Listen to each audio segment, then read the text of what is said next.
All right, Paul, you got... Yeah, I did. I know, I could barely read it anyway. You did. You got the lucky one. You picked the lucky one. I'm not talking Becky. Becky wasn't your lucky one. She's the greatest thing, obviously, you ever met. But it wasn't lucky that Paul met her and that he convinced her to marry him. It was a miracle. Almost swore there. It was a miracle, Paul. How did you pull that off? For real, Becky? Look at him. Look at him. Imagine if it was the roast. You sure good one, man. It's a good one. But for real, you know, Paul, you're one of my best friends. Like I said, we've known each other for forever. Longer than we'll ever know. You know, we've been there for each other. You've always been there for me. You know, helping me out, whatever we need. We've always gotten things done. Sorry, I'm not good at reading. Please stick with me. They are, especially the 4-letter ones. Leave me alone. Okay. Well, anyway, we had great times together. Some crazy nights, most of which we can't remember. You know, but those days now are long gone, over with, but for great reasonings. Me, I've started an amazing family with Marcy. Mike, he started an amazing family with Dusty. Paul, you and Becky, starting yours.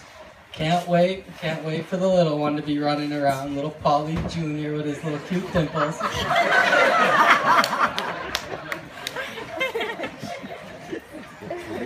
So cute. No, we got a little more, Paul. We got a little more. Okay. I know, right? Becky, I'm just tell you this. I'm not going to say nothing nice about you. I told you all your nice stuff earlier today. But I want to let you know, Paulie, he is heels over head, not head over heels in love with you. And here's why. She earlier said head over heels, you know. That's okay. This week, or last weekend, I should say, last Saturday, we had Paul's bachelor party. Yes, we're going there. We're going there. It is. So Paul, he must have told me 100,000 times. I don't know, my clicker, it broke. I couldn't keep track of how many times he told me you were his soulmate. It got annoying. It did. It really did. The first 15, 20 times, it was amazing. It was like, you know what, Paul, so happy for you. You found everything in this world that you ever wanted. But then the batteries ran out as we're clicking soulmate. You know, whatever. So back to the heels over head instead of head over heels. Paul, in the middle of talking about how much he loves Becky and how she's the most amazing girl in the world, wound up forgetting to look down at the boulder in front of him and trip, causing his heels to go over his head. No. True story. And that was it. I held that boulder for you. But on a lighter note, on a serious note, Paul, you're like a brother to me. I love you. Always been there, always will be. I'll always be there for you. I wish you and Becky nothing but love the rest of your lives. And this marriage is going to be the greatest thing ever for you guys. I love you both.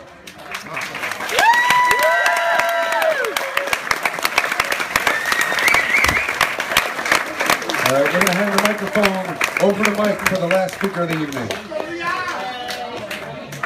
I apologize ahead of time to Frank Rice because I'm at. The plan was initially to give you 30 minutes of wildly entertaining stories about mine and Paul's friendship and all the good and the bad times that really brought us together over the years.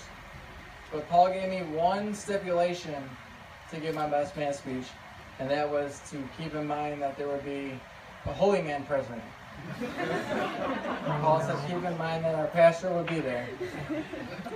So, I have to review the scripture.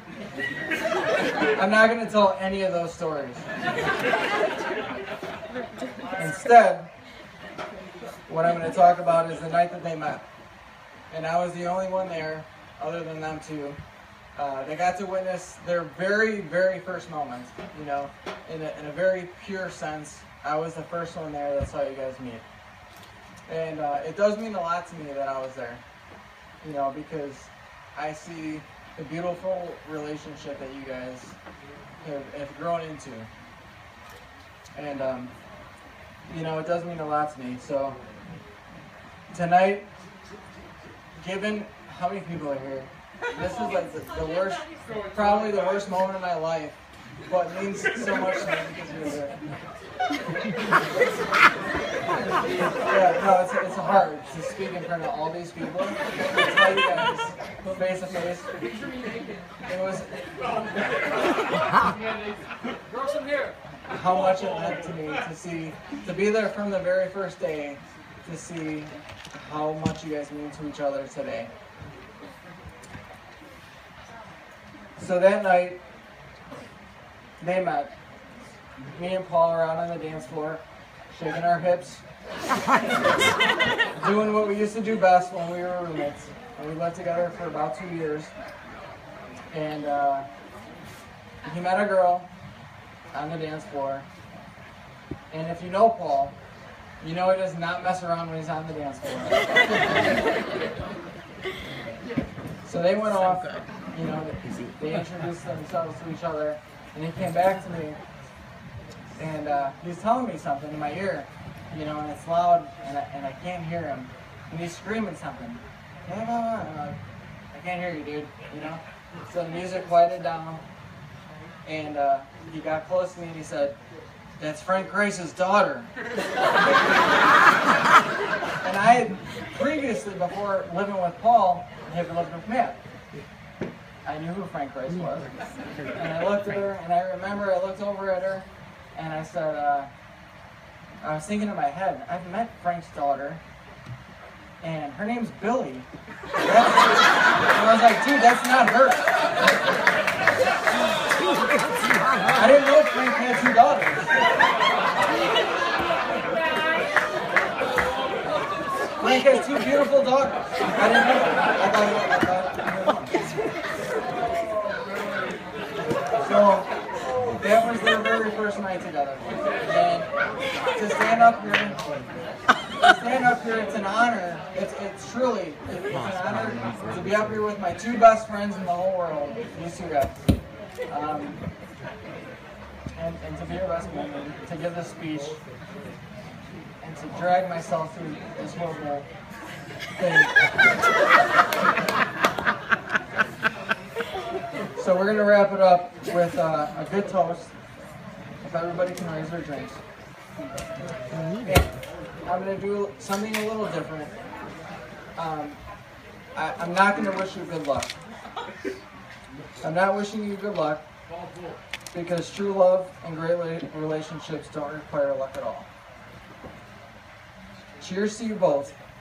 I know every smile and all good fortunes that come your way will be a result of your own hard work and dedication, and nothing short of well-deserved. Cheers. Yeah.